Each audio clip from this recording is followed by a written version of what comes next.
Hey Kev, it's time to record a new Smodcast. Fuck off. I'm listening to one of the other great shows on the Smodcast Podcast Network. Scott? There's so many to choose from. You damn skippy, there's so many to choose from. I'm on 5 every week myself, man. Hollywood Babylon on Monday, Smodcast with you on Tuesday, Jay and Silent Bob Get Old on Wednesday with Jay Muse, Fat Man on Batman every Thursday, and then I wrap up the week with Edumacation with Andy McElfresh. There's so many to choose from. Hell yeah, son, and those aren't the only podcasts. Those are just the ones I'm involved with. What about the podcasts of Smodco that don't feature me, man? Like Tell 'em Steve Dave, Last Week on Earth with Ben Glebe, I Sell Comics with Ming and Mike. There's so many to choose from. Hey man, there's also Film School Fridays or Netheads or Get Up on This, Team Jack. There's so many to choose from. The Breaks, man. Waking from the American Dream, Bagged and Boarded, Phoebe, Soundbite Nation. These are all the shows you could be listening to over at smodcast.com, Scott. There's so many to choose from. And if audio's not enough for you, man, if you're just like, no, I want the thick dick of video as well, man, well, you can go to our YouTube channel, which is C-Smod, or you can watch Comic Book Men, our show on AMC, following The Walking Dead and The Talking Dead every Sunday night. There's so many to choose from. That's right, Scott. There are so many to choose from. So get choosing, kids. Go to smodcast.com. Start getting picky, man. Stick these sweet, sweet oral sounds into your ear pussies. There's so many to choose from. You said that already. There's so many to choose from. My name is Kevin Smith. My name is Bryan Johnson. My name is Walt Flanagan. And this is Highlands, a Peephole history.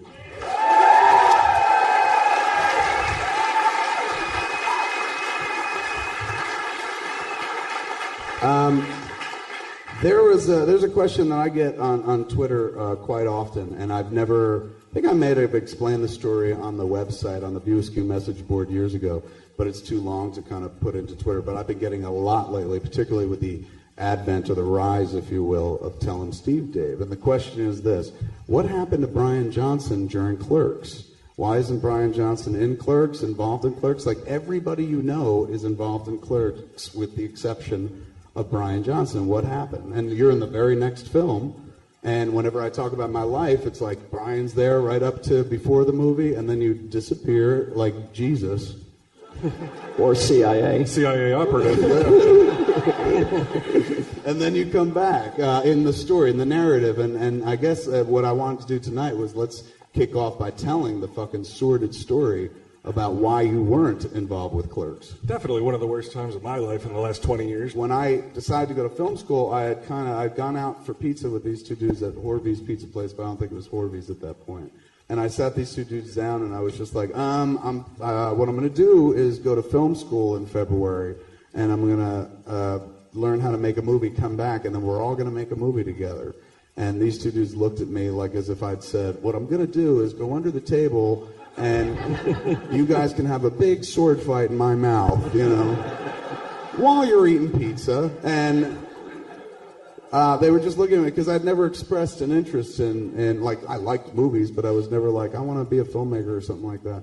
So when I left, presumably the idea was I'd go learn whatever I could, bring it back, we'd all make Clerks. And of the two people, and this is not like, you know, look, we're very, very tight friends, so nobody get like, oh man, it's going to be awkward between these two. But Bryan and I were very, very tight before I went to school. And Walter and I were tight in a different way. It was all comics and hockey. Bryan, pretty much everything else. Walter, at that point, was in the early throes of his relationship with the woman who'd become his wife and stuff like that. Bryan had no girlfriend, and neither did I, so we spent a lot of fucking time together. We're working at the Quick Stop at this point. And it's, let me see, probably about 6 months before we go to make Clerks. I had been working there for a while, and I got you a job there. And then first at RST, I think, and then you also had to work Quick Stop as well. Right. I almost got fired in the first hour. First hour of working at Quick Stop? When I went to Quick Stop, the cigarettes were above us, and Mr. Topper, the guy who owned the store, was very concerned that I couldn't find the brands fast enough. It's literally like 15 minutes, and I'll give me a pack of Marlboro, and I would have to look. I didn't know it that fast, but he was ready to jettison me almost immediately. Really? He's just like, you can't discern between Camels and Marlboros, you fucking white idiot. Because that's the thing, like, we were like, we were maybe two of the last white convenience store employees in New Jersey, like, particularly under a certain age. After a certain point, it became all Indians and Hindus, like, basically, and I think we were responsible for that. Because the toppers always kind of hired white kids, white boys, to work the counter and whatnot. And I think we proved to be such terrible fucking employees that right after us, the next shift became all Indians who come over from the old country. So people they knew, they had to send home for help they trusted. Right. Because they didn't trust you and I. A continent away. Yeah. They're like, it's not convenient, but it's better than working with you criminal scumbags. Because we would just eat and drink all the profits, like, and watch them in the video store. Like, it was an ideal job, because it was like, wait a second, you're putting me in literally putting a fat man in charge of a candy store? It's your loss, you know. So we were working there, and at that point you were dating Laura, Right? Which for those keeping score is the daughter of the infamous Mrs. X, Mother X, yeah, Mother the lunch X, lady, the lunch lady that you had consorted with. Sexy. Yes. Okay, now you two have been dating at this point for a while, probably about a year or something. Yeah, probably about that. Does it bear mentioning that I was not the first in our group of friends to have dated her? Yes. Making things even more awkward was, we didn't date, but her and I had fooled around for like a month or something like that. Right. And then you went on later on to date her. And it was like, I remember when you were like, oh yeah, I'm going out with Laura. I was like, oh shit. Because like sooner or later you were going to be like, so, why'd you fuck me? Well, it was probably on the heels of her saying to me, like, oh, Kevin's good. He did this one thing with his finger. And I'm like, oh, no, I don't need to hear that. So you started dating Laura, and it wasn't, when he backed me up on this, when he tended to date, he went deep cover. Like, it wasn't just like, I've got a casual girlfriend, we go out on Fridays. You were just like, what happened to Bryan? He was just here. His girlfriends would just be hit their life into his. Yes. What he liked, they liked. What they liked didn't exist anymore. Yeah, they came in with a personality. You're not so much Bry as you are the Borg. Because they come into you as individuals, you're like, you will fucking assimilate. This is shit I like. Macaroni and cheese, movies, pets. That's what you like, you know. Figure out the order I'm breaking up with you. He would go deep. He would start dating a chick, and it wasn't like, yeah, we date, we hang out, blah, blah, blah. When we're not hanging out, like, he was gone. Couldn't find him. We'd call his house and shit like that. And like, he's out with Laura.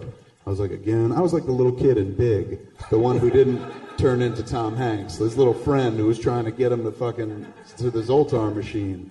Kept calling you, and you were leading a big boy life. I was like, oh.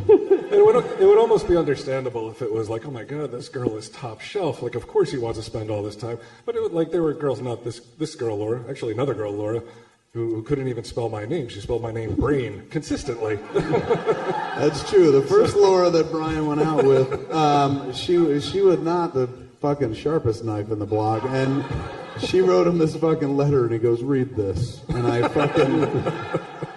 It's a heartbreaking, personal letter. In the first line, it says brain.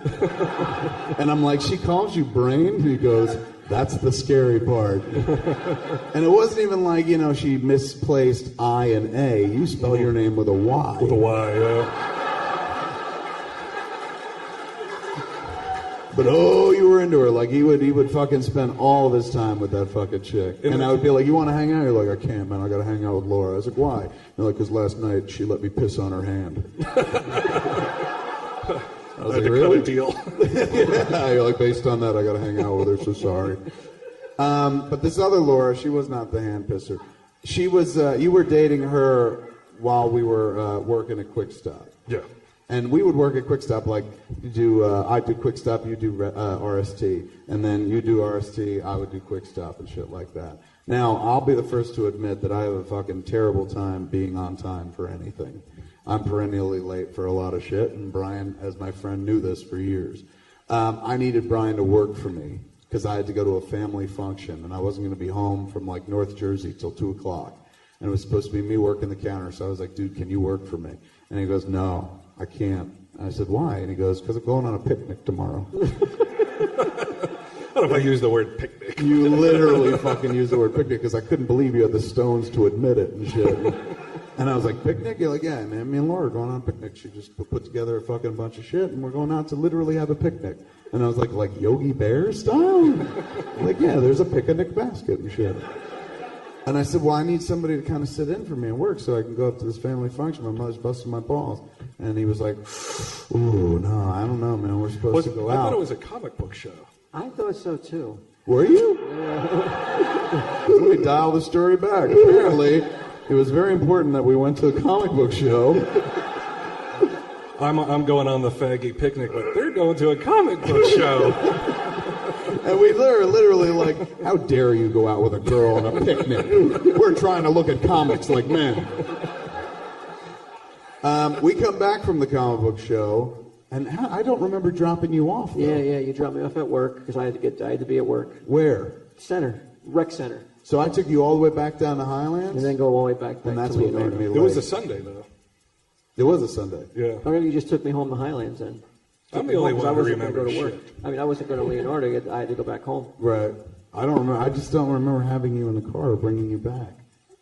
Because then that made me late. You were responsible for this.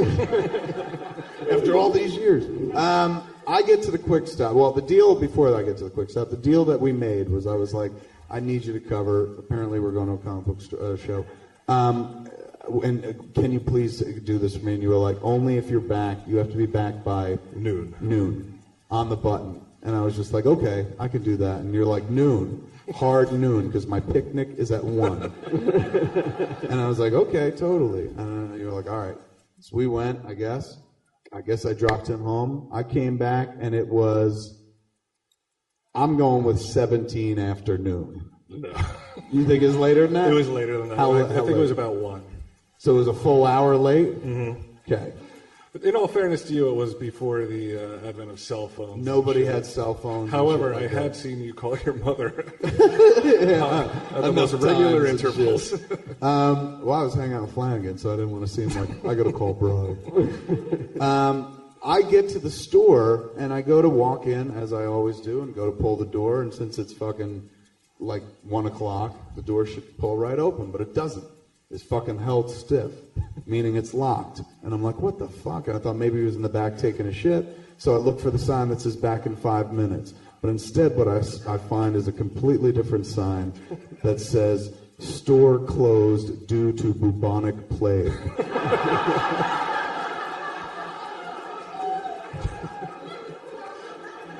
So I'm like, you fucking asshole. And I open the store, take the fucking sign down, and go behind the counter and shit. And I'm looking for him. He's not in the back. I go to the phone. Again, no cell phones. I go to the hanging phone, the public phone in place. Call up his house, ringing, trying to look for him. As I'm on the phone, Middletown cop pulls up in the parking lot, and I see him through the window and shit. Don't think anything of it. Middletown cop shop there all the time.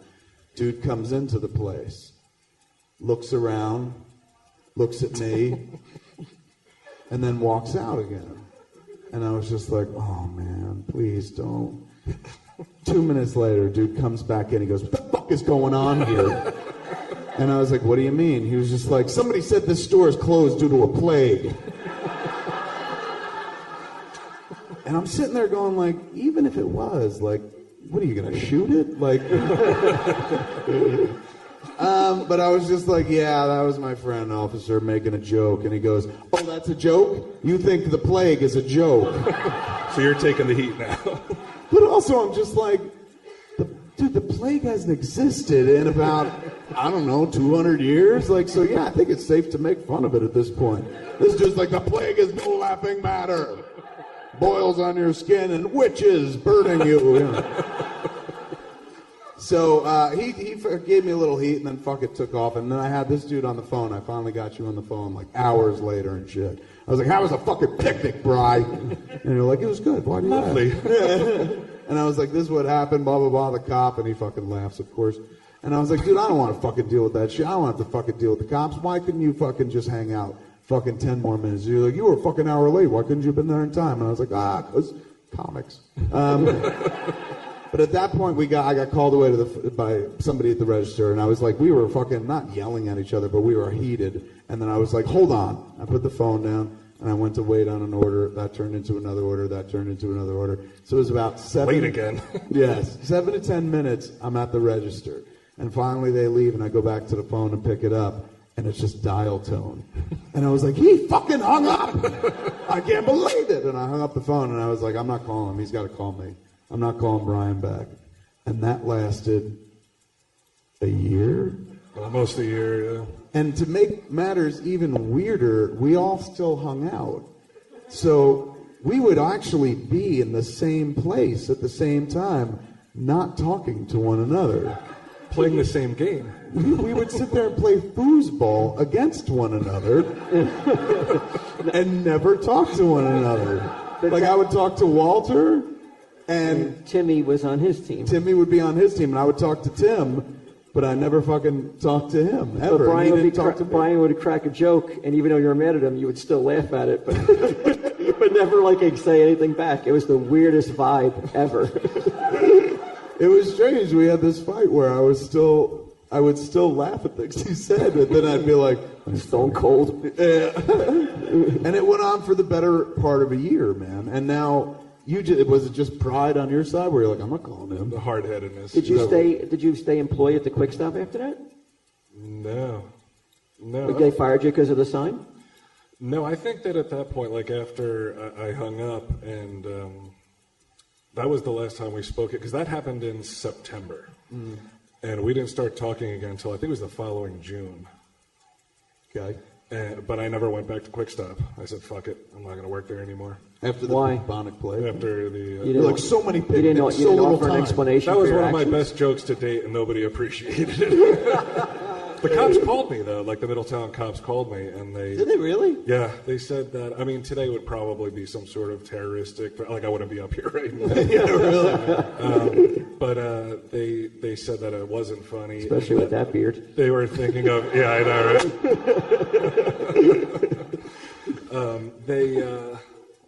They said that they could have charged me with some criminal mischief or some shit, right. And I was supposed to go and see them, but I never did. I just never went there, and they never called back. So that's it. That's how you get out of crime and shit. That's all you have to do. Like, we're arresting you for murder. I was like, all right, I'll be there. Yeah, I just closed my eyes until the next time I talk to you. If they can't see me. What were you doing in that lost period? Like, did you know that Clerks was happening the whole time? I did, and at times I would drive by at night because you guys shot at night. Did you really? Mm-hmm. You would drive past the store? I would drive by and I would see what you guys were up to, you know. Got my fleshlight out. That's right, Eggman. No, just obviously it's something that I would have wanted to be involved with. Right. So, I would talk to Walt about it, see how it was going, but there were times I would just drive by and, to catch a glimpse. I mean, which wasn't easy because the shutter was always down. But other than that, like, I worked at Sears for a couple weeks. And that's when I got the job at the, I worked in the children's wing of the psychiatric ward at the hospital. Because What? Wait, somebody A, put you in charge of kids, and B, put you in charge of crazy kids? Yeah. Which is so strange because I went from, it's not the first time I padded my resume, but I went from Sears moving furniture, like the damage, not even the good furniture, it was the shit that was already damaged. Really? Yeah. They're like, Bryan, you can only touch the broken shit. Mm-hmm. And after a couple weeks, I was like this, and I fought to get that job. I'm just like, how fucking stupid do you think I am that I can't move furniture? Well, damaged furniture.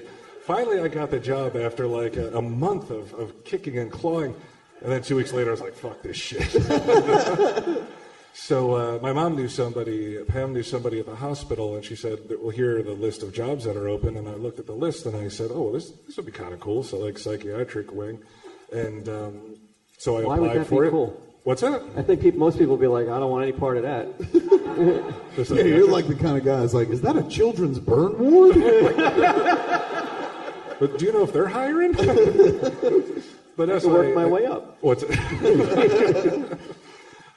So I padded my resume, pretended I had gone to college, all that kind of shit, and got the job. No background checks in 1992, huh? What's that? No background checks in 92, huh? Evidently not. So I worked there from... Some poor family is just like, I hope our little child's getting the best possible care he can. Meanwhile, it's cut to like, I used to move broken shit at Sears. I wasn't qualified to handle the big boy furniture. Let me tell you about this awesome prank I played involving the plague. Completely unappreciated. But I worked there from... What were your responsibilities with the kids? There were like counseling groups where like I bought a bunch of books and just read up on the stuff I was supposed to know about. Wait a minute, you were their fucking psychologist? What's that? You were acting as their psychologist?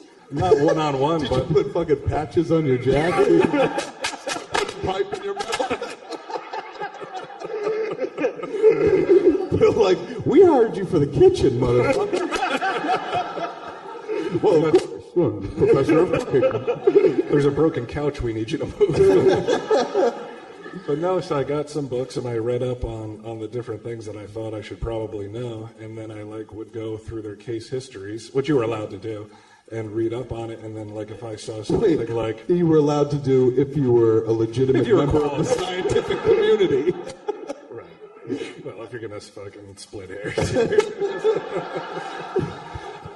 So if like somebody on their, like I read their form, if they had say like, you know, major depression, I would just read up on major depression so I knew how to talk to them about it, you know. But there were like, most kids were like what I would call just kind of bad behavior, but they were, you know, it was this person had like anger management disorder, this person had this disorder, and like mostly they were pretty like nice kids, just probably like shitty home life, but some were like schizophrenic, like would feed birds, like would walk down the hallway feeding birds that weren't there, you know. And I'm so fat that I followed him, picking up the crumbs and eating. It's worth a try. You're like, I gained all this imaginary weight. So that's what I did. I lasted there a while, you know, probably, you know, 8-9 months, something like that. Until somebody was like, are you a professional? Of course I am. I've got a pipe. Didn't you move my dented dryer a couple of months ago? How did you leave that job? Hopefully not under a cloud. I mean, if getting fired is under a cloud, then yeah, I guess What that they would be it. fired for? They said, well, there were, I was, like, they tried to maintain a very professional, like, it was, to me, it was Doesn't like... sound like it. I was just getting ready for, like, they want these kids, like, you know, to get medicine and be in bed at a certain time. It's real old-fashioned. And not date the staff.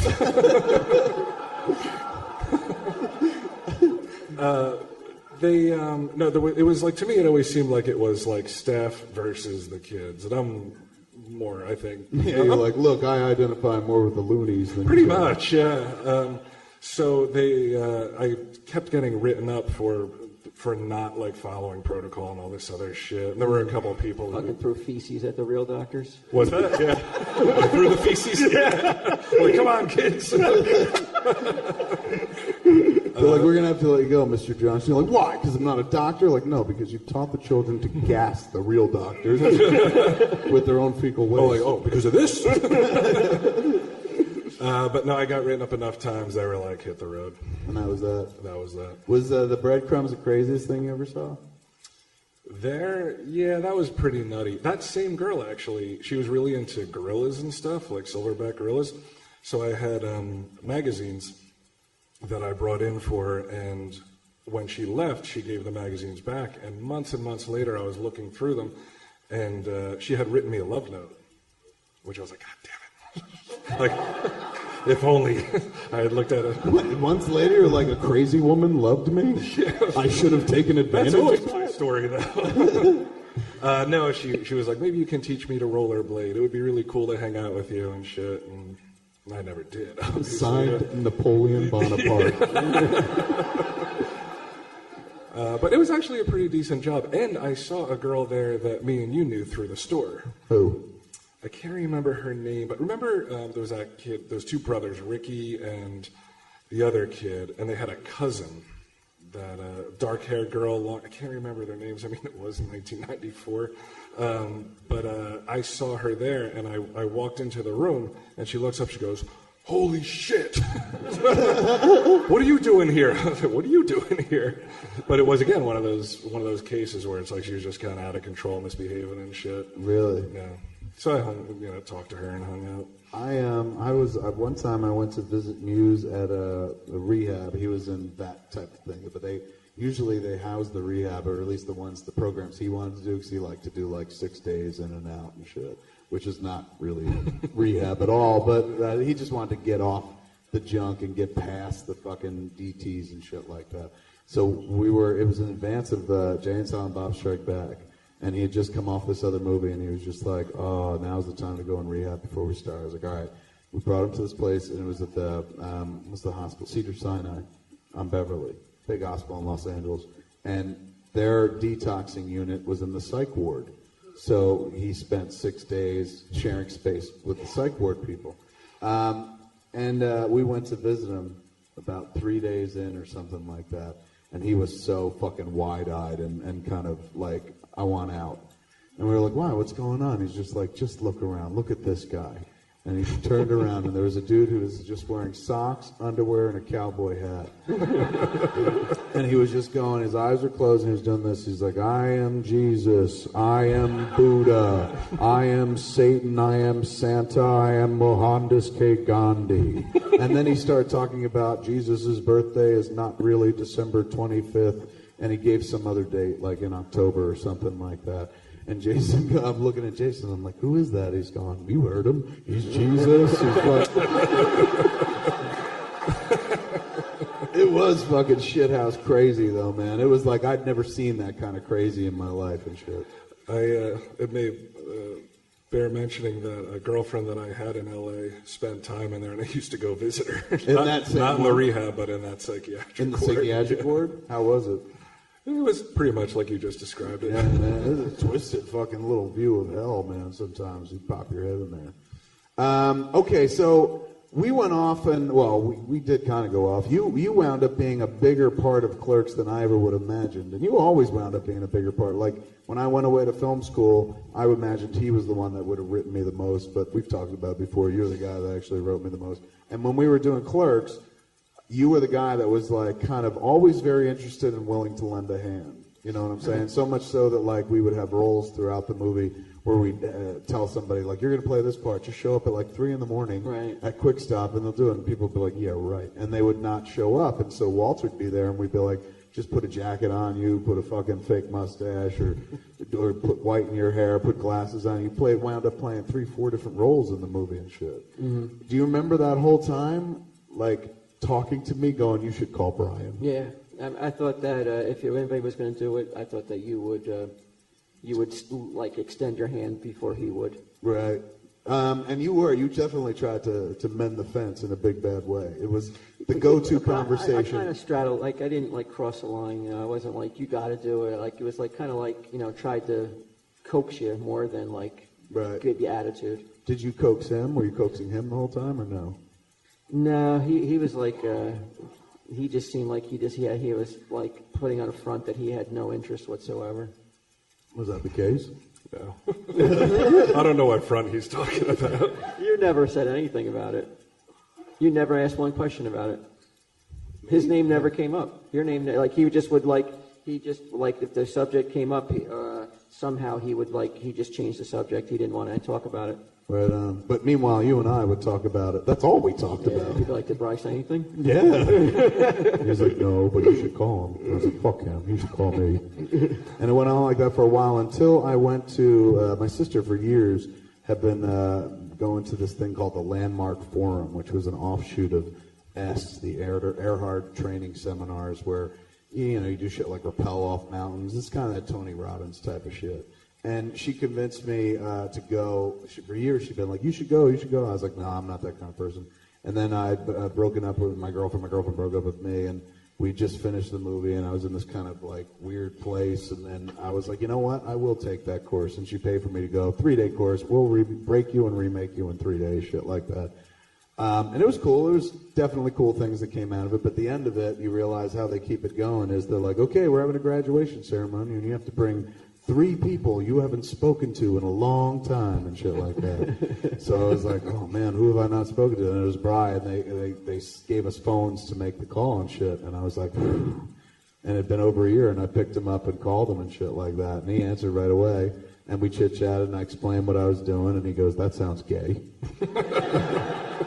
And I said, it kind of is. I said, but would you come up to the graduation ceremony? And you did. We went and got you. And that's where we met Scott Mosier for the first, where you met Scott Mosier for the first time. As well as some like $5 crack whore we saw on the ride remember home. that? Yeah. we were driving home, and we hadn't been together in fucking a long time and shit, but as we're driving home, there's this like, I don't know why we in the stopped. middle of nowhere. It was like a strip club / sex toy store. Yeah. And we weren't going to it. We were driving by it.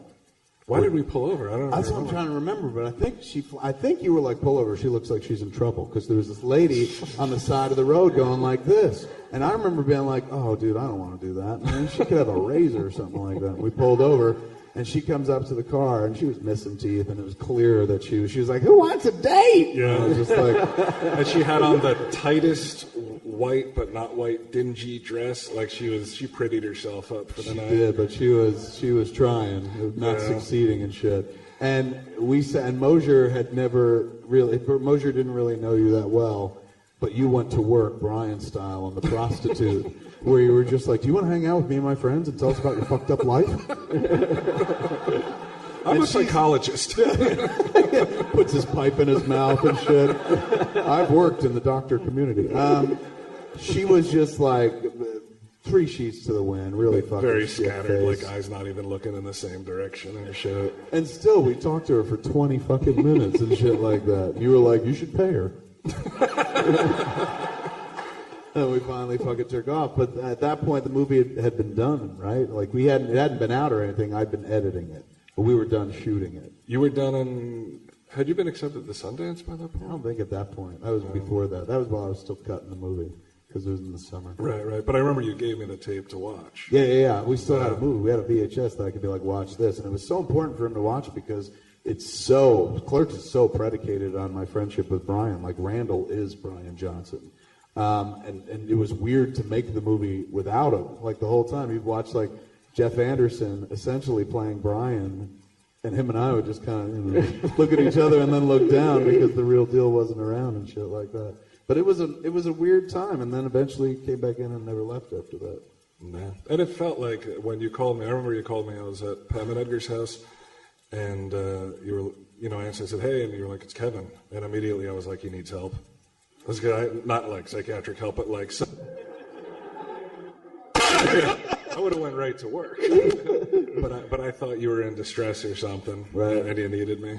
I was in a good place, man. I was all Mr. Positivity. Like even with the hooker in the car window, I was like, you could really turn your life around. You know that? It's the power of positivity. And she's like, you want me to suck your asshole, mister? And I was like, that's what I'm talking about, ma'am.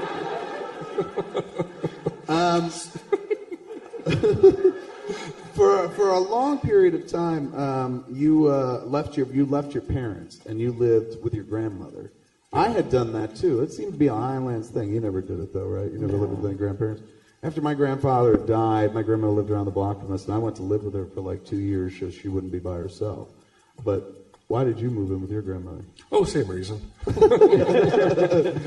No, I hated living at home, and I was working at the rec at the time, too, so it was, it wasn't the biggest money, and she had a room upstairs, and she was alone. My grandfather had passed away, so I just moved in, and, it was better than living at home, kind of, because she would always, Like there were times when if I had a girl over, she would come to the bar, and she was old too. She was like 85. Gertie was, Gertie, Brian's grandma was really, always, from the moment I met her, she was old. It was never like, I remember Gertie in the young days. Like, she always looked like she was 88. Yeah, she died when she was 98, so yeah, she was probably about 88 When I met her, yeah. Yeah, and she would come to the bottom of the stairs and she would be like, Brian, it's time for your friend to go home. And it's like 10:30 and I'm like 23.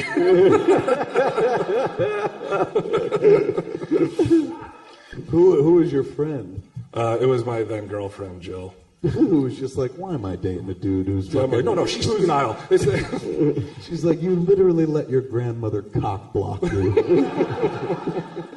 She was the boss of me. What was I to do? What was it easy living with Gertie? Yeah, it was pretty easy. Yeah, I rarely saw her. You know, all she did was sit by that point, all she was doing was sitting in her chair and watching TV. Mm. So, she needed somebody there. She had a hard time walking and stuff, so I'd make her dinner and take care of the dog and stuff like that. But yeah, it was, look, coming from Pam and Edgar's under the thumb of Edgar, like Gertie was a breeze. Although she did create Edgar, so.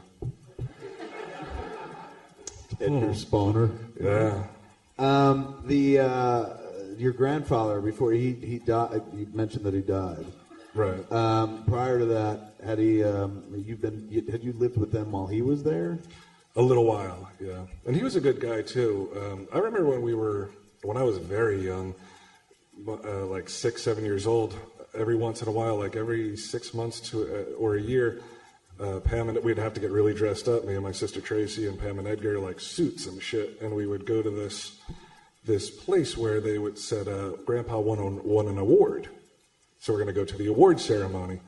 And in my mind, I'm like, this guy wins a lot of awards. Like at least twice a year, he's winning awards. And I found out later on that it was Alcoholics Anonymous, and he was and he was getting his chip. Why, it's a major award. Yeah, but I lived with him in the house it was probably only 6 or 8 months, and he fell and broke his hip. And I don't know why the hip is such a fucking huge deal for old people, because as soon as the hip goes, like he just got real like Alzheimer-y and shit. You know, like the dog would be barking, and he would just go to the door, and the dog's name was Sandy, and he would call her anything but. He would be like, "Keep it down out there, doggy bone." He'd like, "Keep it down out there, like Rex." My grandmother, "Keep it down up there, Brian." Nobody's fucking tough. But yeah, he didn't last too long while I was there. And then it was just you and Gertrude. Then it was just me and Gertie for a good couple of years. Now, you guys, when you went to high school, at one point we've spoken about, you've known each other long before high school, but when you went to high school, did you hang out hardcore with one another, or did you go on divergent paths? We went on different paths. What was it? He just started hanging out with different friends. Like? Cool kids. Yeah, he started hanging out with like kids that I just I didn't think that I had anything in common with. Read everyone. Preppies and shit. Like what is it? Preppies and shit. He was hanging with the preppies? Yeah. All people with fucking eyes on, with their collars up? Yeah. We'd pop our collars and fucking stare at Walt. And we didn't grow up. We didn't come back together again until probably like a week after graduation. Get out of here. Yeah. When did you split up, you think? Like what part? Freshman? Probably sophomore? 9th grade. Freshman year? Yeah. So essentially you got to high school and they're like, all right, see you after high school. Yeah. And had 2 different high school experiences. What were you doing for the 4 years, if not hanging out with Walt? Playing basketball a lot. Like I was huge into basketball in high school. So like Walt quit the freshman team. So after that, like I'd hang out with them, not the fucking preppies, but like the jocks. Why'd you quit the freshman team? Did you get touched? No. I just wasn't into it. Really? What, the team ethic and shit? Because you like basketball. Yeah, I did, but it was like, we got practice at 10 a.m. during winter break, and I was like, "Fuck that, man! Fucking vacation! I'm not going to fucking school during." I'm not going to go vacation." do something fun. I didn't think your it was that team. fun.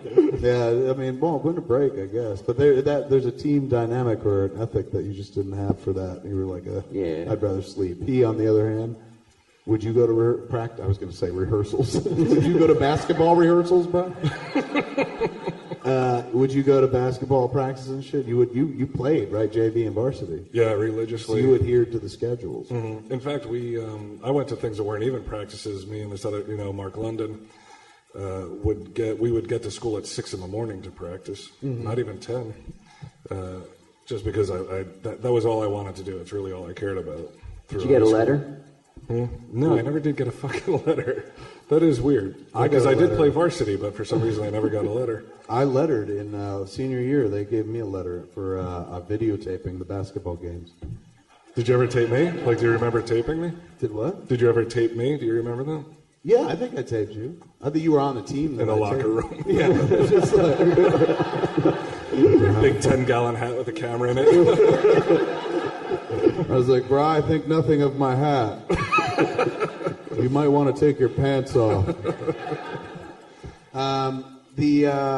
There's another story that I wanted to get to, man, and it's one I don't know if we ever told it, but it figures prominently in Clerks to some degree. There's a character in Clerks called Olaf, the Russian metalhead who hangs out outside Silent Bob's cousin and shit like that, and that actually came from a night that we went to Woodbridge Center. Was it Woodbridge?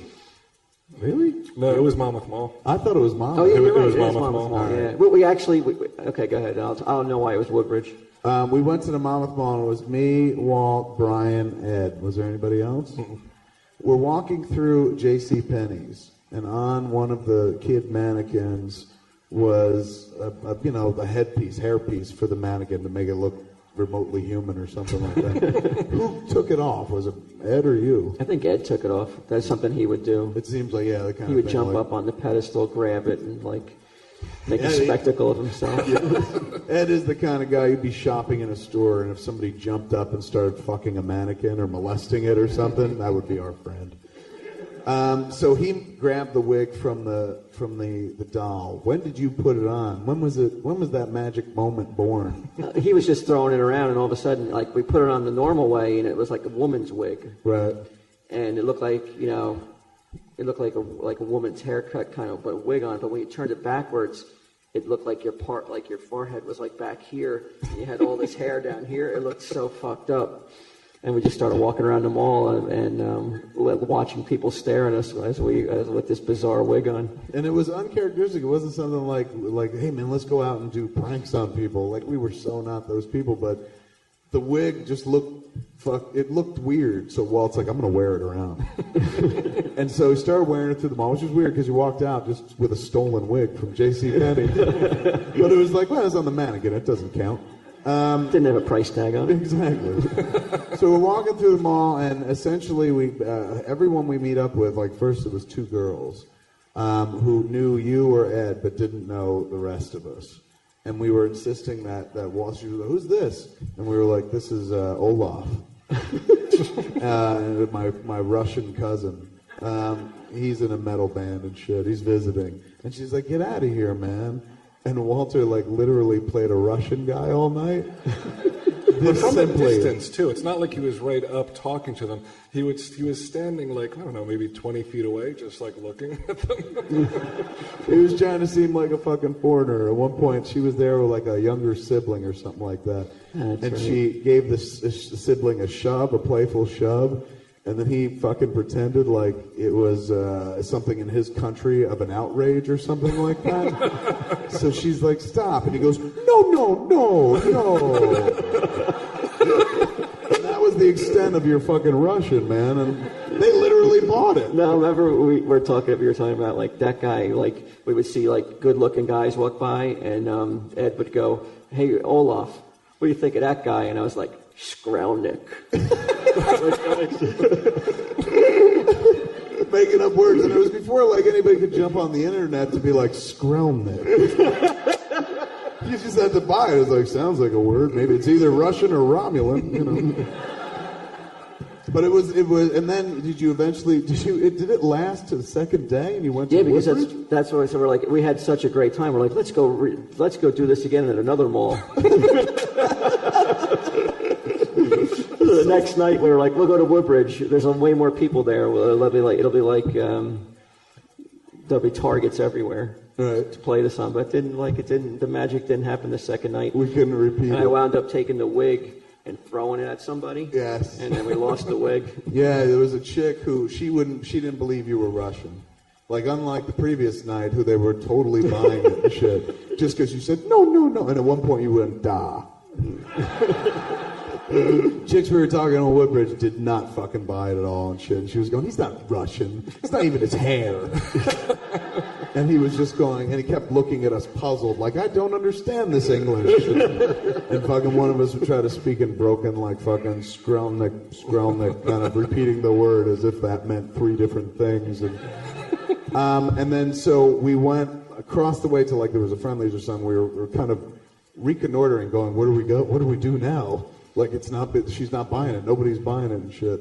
And that was when Walter went over to the chick and just went, boop, and threw his hair at her and shit. And she was like, fucking jerk. But he was standing at a distance and he was going like that. And he was making the pussy eating face? No, he was pinching his lips like that. And she goes, what's he doing? And you go, that means he wants to kiss you. And she goes, I'd rather kiss that guy, referring to Ed. Yeah. Ed, man, Ed was the dude. Ed was a good-looking dude, probably still is. But he was the dude who had long hair and shit. He was just the total god. That was the dude that would totally, like, chicks come in the room, and he'd be doing okay with a chick. Not well, but okay. Maybe they're like, oh, I might throw him a pity fuck or something like that.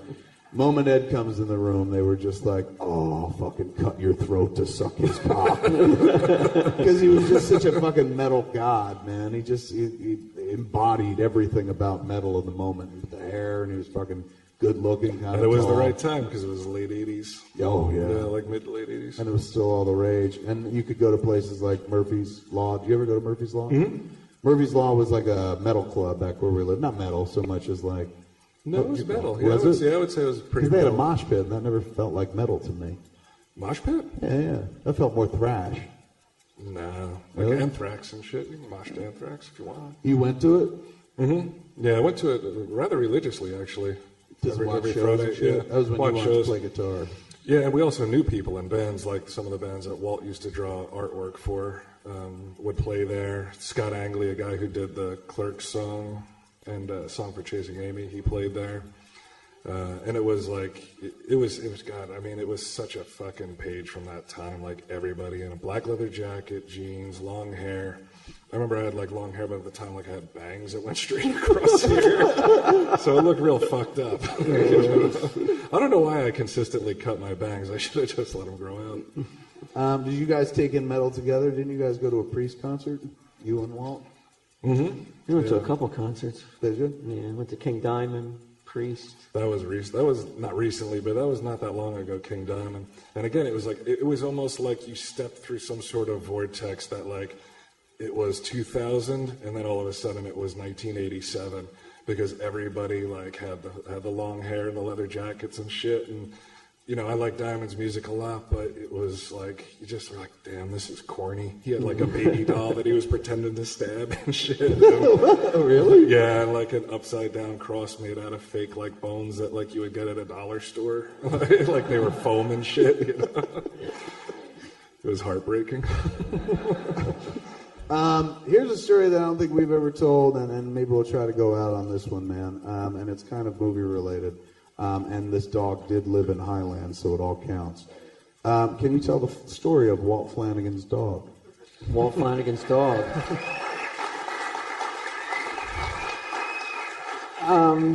Walt, I went out to Minnesota to be a PA on Mallrats. And I didn't know what PA even meant, but I was like, I got a job on a movie set. I'm going to be fucking rich. So we get there, we get to the hotel.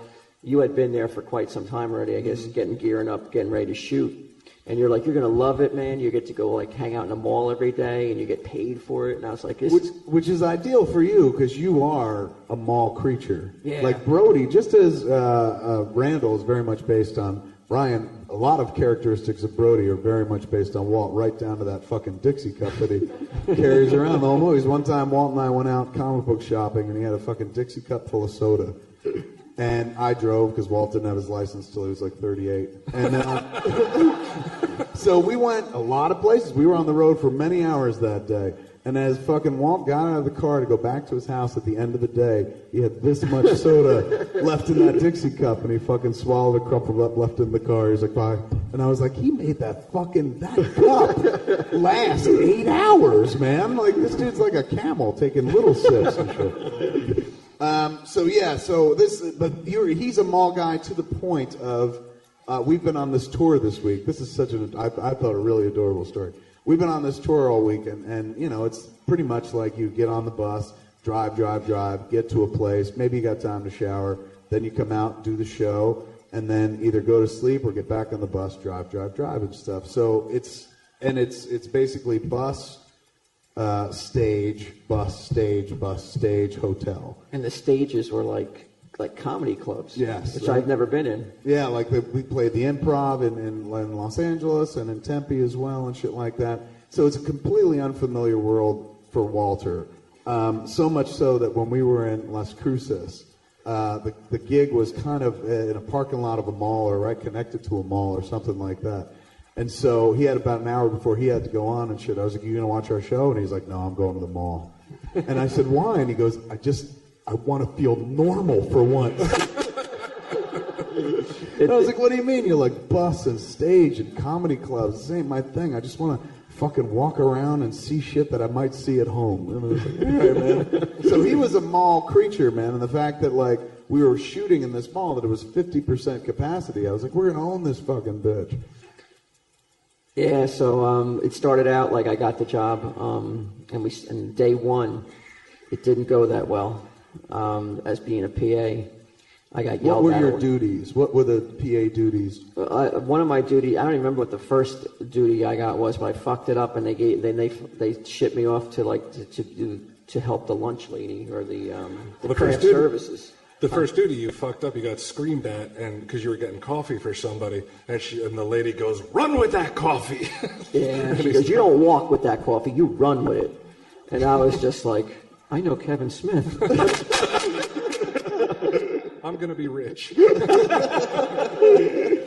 So I was like, that was like a shot to the system. I was like, wow, I didn't think it was going to be like this. I was going to be getting yelled at. So then there's this fucktard can't do anything. Go give him to the fucking, the craft service lady.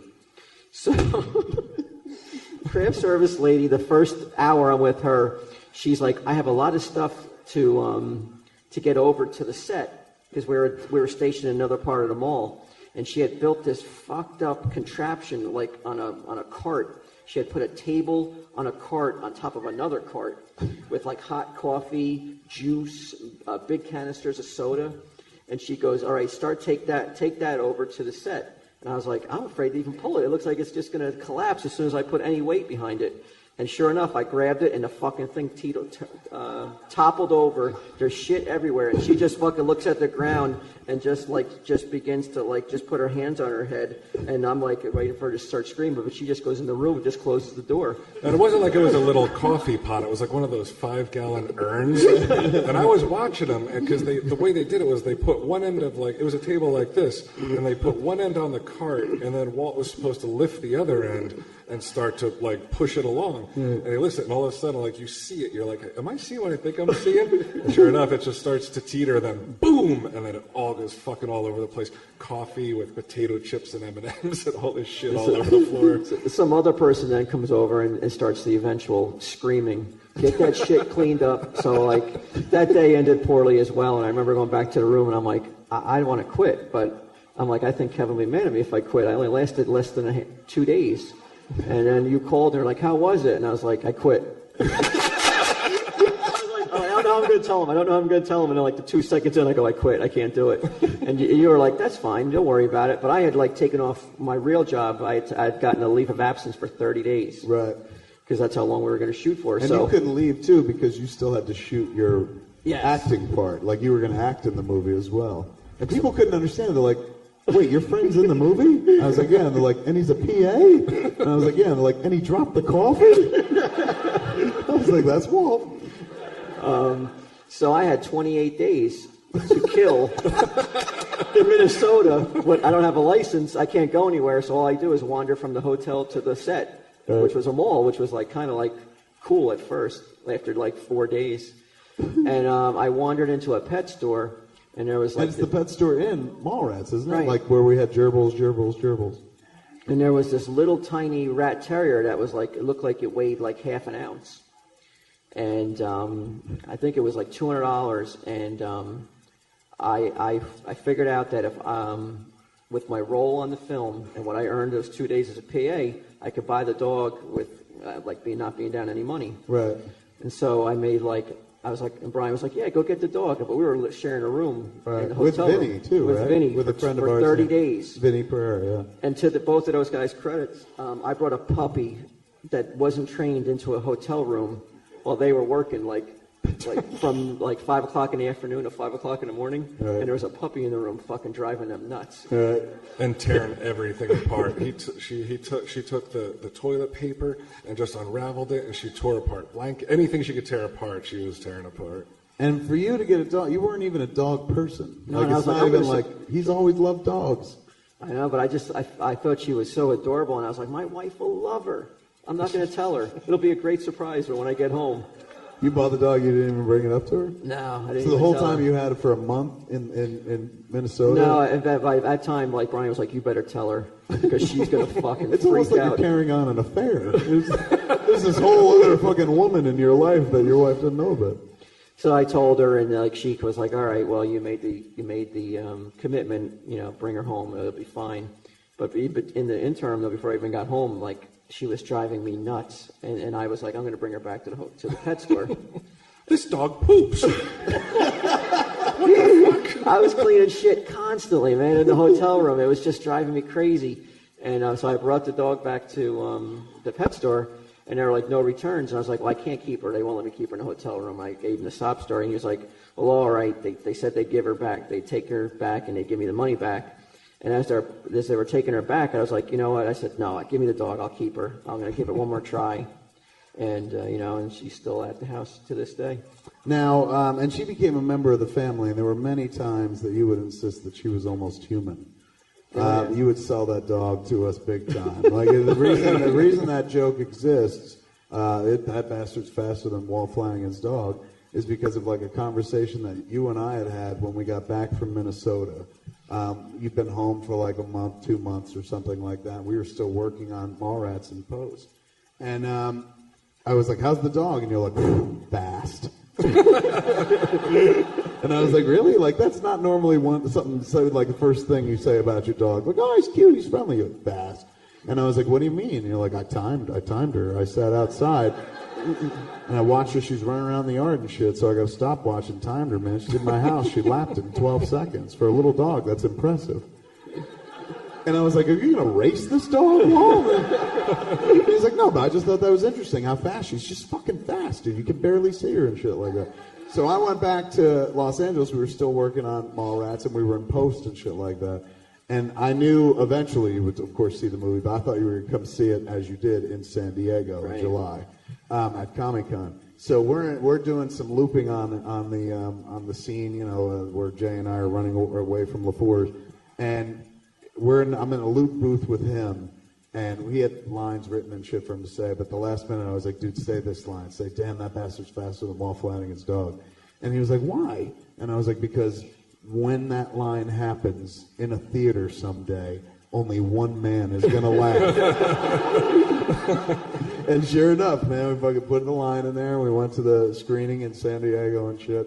And it comes to that point in the movie where it's just like, we're walking around the table, and you hear Muse go, damn, that bastard's faster than Walt Flanagan's dog. Dead quiet, all you hear is,